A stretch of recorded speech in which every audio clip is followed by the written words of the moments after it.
Chris from Group 3, and I'm going to explain to you what is Dale's cone of experience and present classroom practices that exemplify each level of the cone. Are you okay? The objective of this discussion is for us students to understand comprehensively what is Dale's cone of experiences is all about. So here's the basic knowledge that I'm going to introduce to you before we proceed to the deeper knowledge and meaning of each part of the cone. Understood? First, before we proceed to his work, we are going to know first who is Edgar Dale. Edgar Dale developed the cone of experience, and also known as the pyramid of learning. He had a very big contribution of audiovisual learning, and also he helps uncover the methodology of moving pictures. Cone of experience is a pictorial device used to explain interrelationship audio-visual media. The pyramid of learning has a hierarchy of developmental experience, which are revealed by its average from the most abstract down from the lower bottom, which is the most real. I have shown here the cone chart. The cone charts the average retention rate of the knowledge for various teaching methods. The further down the cone you move, the higher the learning, and the more knowledge is likely to be retained. It also indicates that it is important to note when selecting an instructional method that engaging students in the process can improve the retention of the information. This shows that strategies of action learning results in the retention of up to 90%. Individuals learn better by using visual types of learning. Perceptual types of learning are based on feelings. The more sensory channels are possible interacting with a resource, the better chance that many students can learn from it. It is according to Diamond of year 1989. So I'm going to proceed to the pyramid. These are the following interpretation of Edgar Dale's cone of experience. First, lower level of the cone involves a student as a participant and encourage active learning. Second, pictures are remembered better than verbal propositions. Third, the upper level needs more instructional support than the lower level. Number 4, abstractness increases as we go up the cone, and concreteness also goes up when we go down the cone. Number 5, higher level compresses information and provide data faster for those who can process it. That's all of my report, and we're going to jump to the next reporter for you to understand deeper about the cone of experiences. So, see ya! Good day everyone, I'm Marini Damali. Today I will discuss our topic is all about Dale cones of experience. What are these bands of experience in Dale cones of experience? First is purposeful experience, direct first-hand experience, have direct participation in the outcome, use all senses. And the second and the last one is concrete experience. These are not very rich. Concrete and direct is a real life experience. What is concrete experience? There are 5 examples of concrete experience. First is model.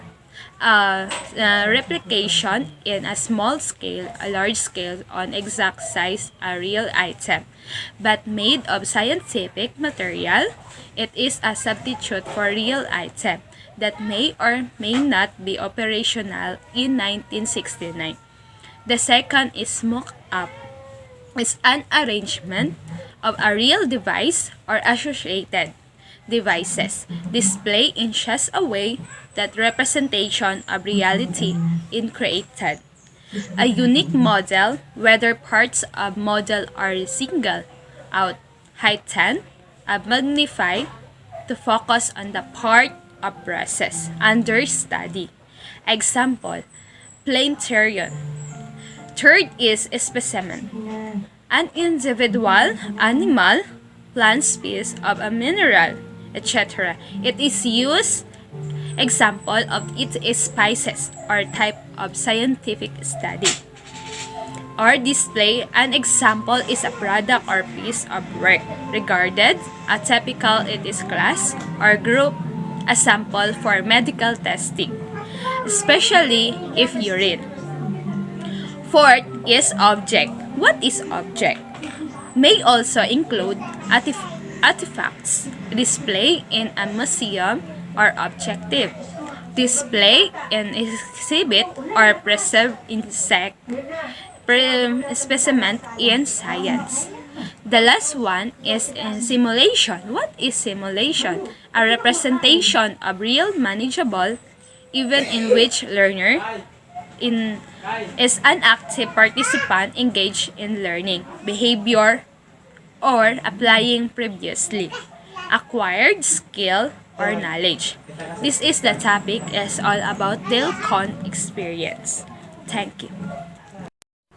A pleasant afternoon to each and everyone. Today I will discuss the dramatized experiences for teaching and learning. So, dramatized experiences is the experience gained through active participation and role playing in dramatic activities. And according to Edgar, all dramatization is essentially a process of communication in which both participants and spectators are engaged. A creative interaction takes place, a sharing of ideas. So, if our teaching is dramatic, our students get attracted, interested, and affected. And if they are affected and moved by what we thought, we will most likely leave an impact on them. And here are some of the example of dramatized experiences. So first is the place, a typical life, character, culture, or a combination of the three. They offer excellent opportunities to portray vividly essential ideas about life. So in this level, the learners can participate in a reconstructed experiences that could give them a better understanding of the event or of a concept. And through dramatized experiences, the learners more become familiar with the concept as they immerse themselves to the as-if situation. So the next is the pageants, which are usually community dramas that are based on local history, and an example is a historical pageant that traces the growth of a school. So it is evident to us students these kinds of pageants in our school because I know that mostly of us encounter this such of activity. So the next example is the pantomime. It is a method of conveying a story by bodily gestures, and pantomime's impact on the audience relies on the actor's movements. So when encouraged, pantomime can help develop nonverbal communication, concentration, and ability to put action and thought together. We have seen throughout the activities in class that pantomime can be incorporated in most lesson plans to encourage the students to engage in some fun and learn at the same time. So teaching children pantomime is teaching them the essence of acting. So pantomime involves conveying a story with only bodily movements, and the mime exaggerates movements and facial expressions, and the goal is to portray personality, characteristics, and emotions to create believable scenarios. Another example is a tableau. It is a picture-like scene composed of people against a background. It is an arrangement of people who do not move or speak, especially on the stage represents a view of life, an event, and etc. So tableau in the classroom supports students' application, expansion, and expression by their knowledge by asking them to take on the role of people or objects to create a living picture of characters in a story or people and objects in a historical event. Another example is the role playing.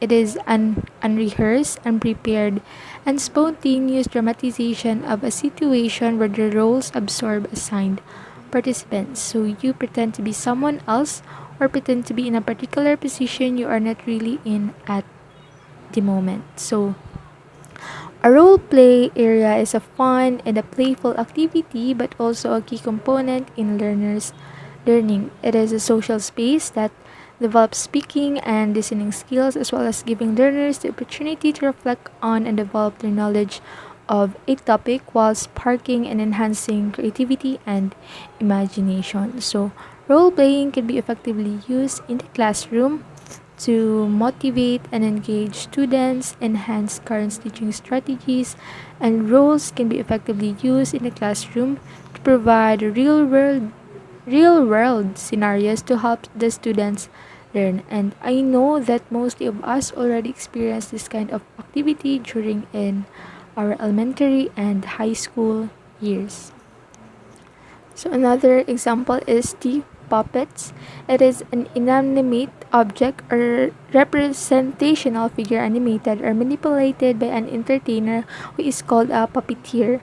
Puppets can present ideas with extreme simplicity. So puppets are a good way to deliver information to students and help them retain it. So student use of puppets helps them to retell information they've learned and remember it. And teachers can use puppets to demonstrate proper pronunciation, help students develop language skills, and puppets change the entire classroom by creating more possibilities for creativity, collaboration, critical thinking, and curiosity. So here are some examples of the puppets. The first one is the shadow puppets. It is a flat black silhouette made from lightweight cardboard shown behind a screen. So shadow puppets are figures that are placed between a light and a screen. Moving them creates the illusion of moving images on the screen.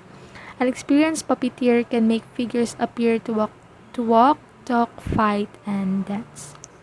Another example is the rod puppets. It is flat, cut out figures stuck to a stick with one or more movable parts and are operated below the stage through wires or rods. So the rod puppet is supported by rods or sticks which are commonly attached to the body and hands, and the puppeteer is either positioned above or below depending on the puppet and uses their rods to manipulate the body and hands. Another example is the glove and finger puppets. It makes use of gloves in which small costume figures are attached. So a glove puppet is a variation of hand puppets, a smaller variety. Simple hand puppets often have no significant manipulable parts at all, and figure puppets are not hand puppets as they are only used on a finger. The last one is the marionettes. It is a flexible jointed puppet operated by strings or wires attached to a crossbar and maneuvered from directly above the stage. So marionette puppetry was used to display rituals and ceremonies by using the string-operated figurines back in ancient times, and it is still used today. And marionette is a string puppet which is animated by the pulling of the strings. Good day everyone, my name is Kimberly Sumalinog. I am going to continue the report of our group. So for the next one, it's all about the demonstration, and it shows how certain things are done, and it's a visual description of a significant reality, concept, or process. So it is important to be able to demonstrate or represent something, especially when discussing something to students or other people. So for example, from the image that we have in front of us, the teacher is demonstrating something to like in the laboratory. It's very important so they will really be able to understand, not only speaking by words but also showing something, so to be able to grasping much better. The next is the study trips. You watch people do things in real life observe an event that is unavailable in the classroom. So of course, bringing outside the students will be a very good idea, because that would not become a very boring moment at all, because to be outside of the classroom is a kind of joy from them. It's a kind of going out from the prison of the classroom. So that would be also a beautiful idea. Next is the exhibits. Bring the outside world into the classroom, employing exhibits, the concrete representation of the things. So also this would be a good idea, because it's bringing something that would be a help. And then also it's also because of the creating or developing beautiful things in the classroom, and something that we don't do daily would be always something good for the kids, for the students, especially if that is something that that they can enjoy. So that will really be a great idea for the classroom activities, as a classroom activities. Next is the television and motion pictures. So as for the television, it's bring immediate interaction from events around the world, and it edits an event to create a clearer understanding than if experienced in actual first hand. So of course, the television is helping us in deepening our ideas, knowledge, and not only from where we are now, but also giving us ideas of what is beyond, of what is outside of this country, of the world, because of the knowledge that is being spread. And then it's also different from the first hand, because it's also there's also already the grasping ideas from other people. And in the motion pictures, it is used to slow down a fast process. Its viewing, seeing, and hearing experience can create events with simplistic drama that even slower students can grasp. So of course, if it's something that we can see, if it's visible, if it's not also a direct method, unlike the television, motion pictures can be grasped even by slower kids, even by slower students.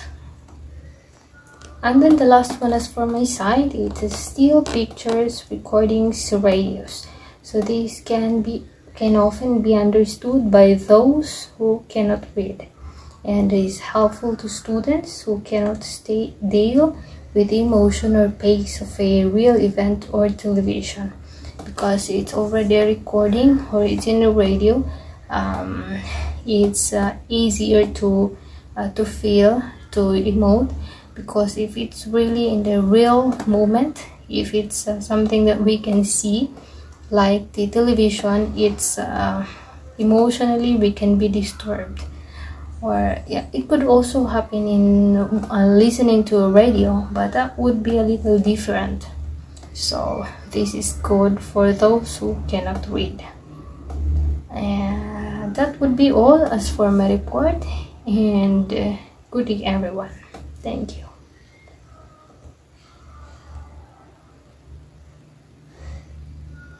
So hi guys, I'm the next reporter. I'm Hanilin Lauron. So now let's continue the discussion. So number 9, visual symbols. There are no longer particle reproductions of materials objects, for just representations are incredibly abstract.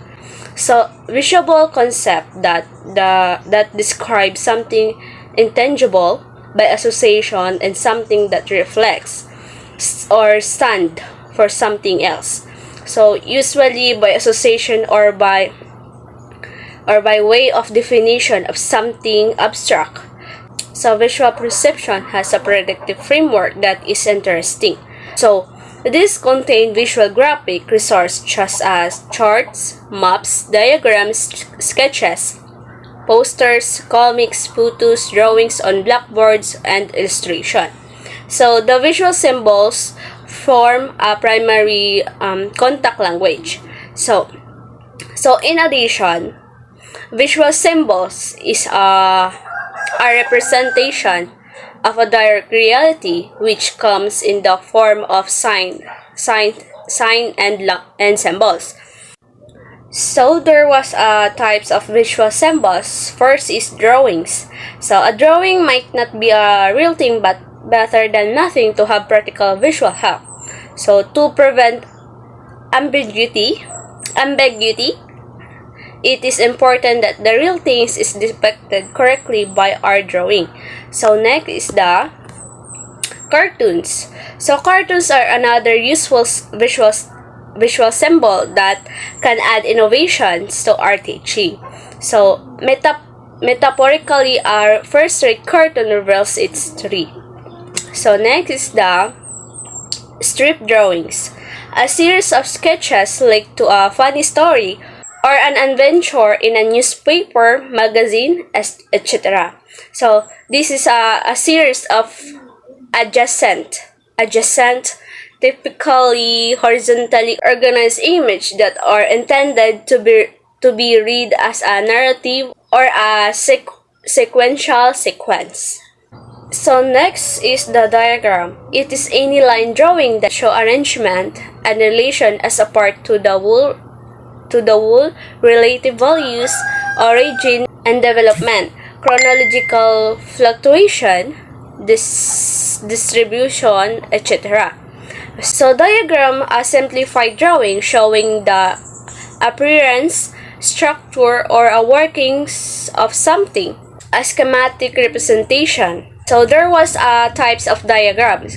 First is affinity diagram, used to cluster complex, apparently unrelated data into a natural and meaningful group. So an affinity diagram is to arrange ideas into a specific or natural relationship, like bananas and orange, for example, would be grouped as fruits while green beans, broccoli, and carrots will be grouped as a vegetable.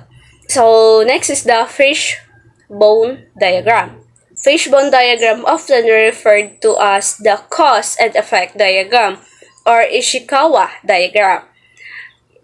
So Ishikawa diagram is a visualization method for categorizing the possible causes of the root cause of the issue. So next is the chart.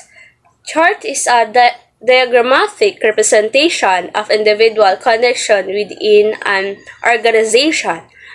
So like a sheet of information in the form of table, graph, or diagram. And also like a chart showing how much do it yourself costs compared with retail. So, and also there was a types of charts. First is the time chart. So time chart is a tabular time diagram displaying data in ordinal series. So next is tree or stream chart. So tree or stream charts show recreation, growth, and change starting with a simple course spreading out over several branches. So next is the flow chart. Flow chart visual way of showing a process from beginning to end, and a diagram of the series of an individual gestures or acts or events involved in a complex structure or operation. So next is the organizational chart.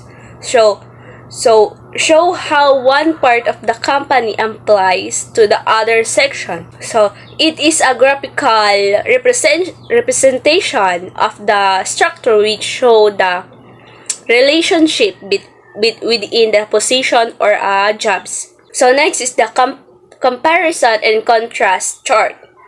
This is show the how similarities and differences of the topic of those topic. So next is the Pareto chart. So this is a type of bar chart prioritize from left to right and decreasing order of magnitude or importance. So the last type of chart is the Gantt chart. Is an activity time chart.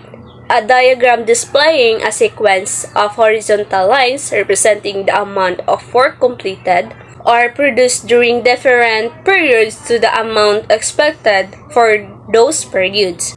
So that's the end of my report. So next reporter is Miss Hannah. So hi guys, it's my turn to discuss the last part of the topic that belongs to Edgar Dale's cone of experience, which is a type of graph and types of map. So let's define first what is graph. Graph pictures helping us to understand the details, a diagram showing the relationship between the variable quantities, usually two variables, each calculated at the right angles along with one of the pair of axes. Circle graph, a visual presentation of data made by dividing a circle into sectors that each represent parts of a whole. Usually the amounts in each area are expressed in percent so that all of the amounts total of 100%. Bar graph, using to compare the magnitude of identical things at different relation or to see the relative sizes of the entire pieces. Also, the numerical values of the variables are represented by the height or length of the lines or rectangles of equal width. Pictorial graph, a visual representation of data by using pictograms. It uses icons or pictures in relative sizes to highlight some data patterns and trends. Graphic organizer. In your subject, you've encountered many graphic leaders teaching values and also known as knowledge map, idea map, story map, cognitive organizer, advanced organizer, or idea diagram. This is a pedagogical method that uses visual symbol to communicate knowledge and concept through interactions between them. And let's define first map. Map is a reflection of the Earth's surface of part thereof. Physical map. It is altitude, temperature, precipitation, rainfall, vegetation, and soil. A diagram of known iconic places on chromosomes in base pairs. The actual distance is determined between landmarks. Relief map is a three-dimensional represent and shows contours of the physical data of the Earth or of the Earth's. It is indicating hills and valleys by shading rather than by contour lines alone. Also, elevation and depressions, representing hills and valleys typical on an exaggerated relative scale. Political map are reference map commonly used there put worldwide on the walls of classrooms. They display the geographical boundaries between units of governments such as nations, states, and countries, which we show highways, cities, and significant water features like ocean, rivers, and lakes. Poster, a large printed picture photograph or notice that you stick or pin to a wall or board, usually for decoration or to advertise something. Verbal symbols. They are not like the artifacts or concept they stand for. They do not generally contain visual references to their meaning. To express any meaning, verbal representation are words, phrases, sounds, or other utterances that are spoken aloud. That's all for today. Thank you.